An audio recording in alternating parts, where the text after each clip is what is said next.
Ito yung actual na kuha ng ating spy camera na lalagyan ng ilaw mga boss. Yung ating bulb socket. Oh. Kita niyo naman, napakalinaw mga sir. No? Real time mga boss. Tapos yung camera niya, napakaliit, hindi siya halata. No? So sa mga interesado matuto kung paano yan gawin, ito na yung tamang panahon. Ituturo ko sa inyo kung paano natin in-install at kung paano natin i-config mga sir. So ngayon mga sir, ituturo ko sa inyo kung paano natin i-install yung ating bulb socket na spy camera. Ayan po yung kaniyang lens or camera, no? So, unang gagawin natin, syempre, magre-ready tayo ng wire papunta sa ating kuryente. Tapos, yung pinakadulo nito, ito, yan, no? Dito natin yan ilalagay, ayan. Yan, isasabay naman natin yung connection papunta sa ating camera, no? Kailangan lang natin pagsabayin, di ba? Dalawang wire yan. Yung isang wire papunta dito, tapos yung pangalawang wire papunta man dito. So, depende na yan. Pwede na yan magkabaliktad-baliktad. Dahil nga, ang source ng ating kuryente is 220 volts. So, ngayon nilalagay natin dyan. Unang gagawin natin, syempre, ready natin yung pagsaksakan natin ng wire. Tapos, yung dalawang maliit na wire ng ating camera, isabay natin sa ating main wire ng ating ilaw. Tapos, i-fix na natin yung dalawang wire dito sa ating paglalagyan dito sa gitna. So, ito na yung kalabasan niya. Ready na para isaksak natin sa ating kuryente. So, ito, nalagay ko na yung wire natin. Nasabay ko na rin yung maliliit na wire, no, para sa ating camera. So, ngayon, saksak natin sa kuryente. Ayan. Okay, saksak mo gang. Yun mga boss. Nakasaksak na. So, meaning, umandar na yung ating spy camera. No? So, kung titingnan nyo, walang palatandaan na nakapower dito. Pero dito sa likuran, parang may kulay blue siya na napakaliit. Ayun, no? Ayun, nagbiblink. Ayun, no? Ayun. Kung makikita nyo, may kulay blue na maliit dito. Ayun, no? Nagbiblink siya. Then, nandyan naman yung ating memory card, no? Ingatan nilang, baka mahawakan ito yung dalawa. Kuryente na po yan, live na po yan, no? Bawal na po yan hawakan.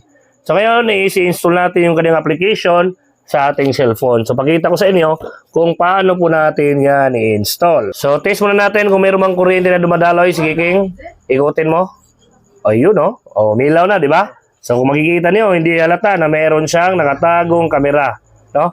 Di ba? Umilaw mga boss. Sige, patayin mo. So, unang gagawin niyo mga boss, scan nilang yung QR code na makikita niyo sa papel na kasama sa ating package. Pagkatapos, lalabas yung website ng VC20. Click niyo lang yung download mga sir. At dito naman, piliin niyo kung ano yung gamit niyo na device. Pagkatapos, dito, i-install natin yung application ng VC20. Mag-register lang kayo kung ano yung gusto niyo gamitin na email address. Sa pag-register pala, kailangan naka-open yung location niyo at yung Bluetooth ng cellphone niyo. Yun lang yung gagawin niyo at meron na kayong account na katulad nito. Ang susunod na gagawin natin, click natin yung add device para makunik natin yung spy camera dito sa ating ginawa na account. Para naman magawa yon, kailangan natin i-click yung reset button dito sa ating camera para mabind natin sa ating mismong cellphone. At para ma-remote natin yung ating spy camera kahit anong oras, kahit saan man tayo, kailangan natin siya i-connect sa Wi-Fi. Ganyan kaganda yung ating spy camera. For example, naka-install ito sa Pilipinas tapos ikaw nasa Saudi Arabia ka, pwede mo tingnan kung ano yung nare-record ng spy camera niyo kahit anong oras o kahit anong araw. So ito yung kuha ng mga zero.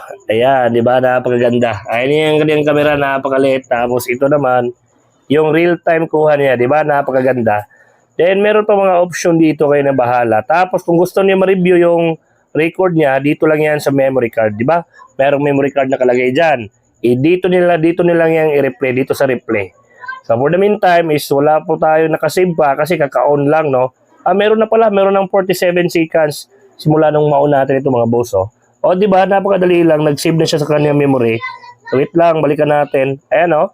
Napakaganda, 1080p po yan. Meron po yung settings, depende na sa inyo. As in, nare-remote nyo, no? Kahit nasa malayo kayo, kahit nasa Amerika kayo, tapos yung spy cam nyo is nasa bahay lang. Walang kaalam-alam yung mga kamag-anak nyo, yung mga nilagyan nyo na merong spy camera dito. Tapos ikaw ay napapanood mo kahit nasa malayo ka, di ba? Napakaganda.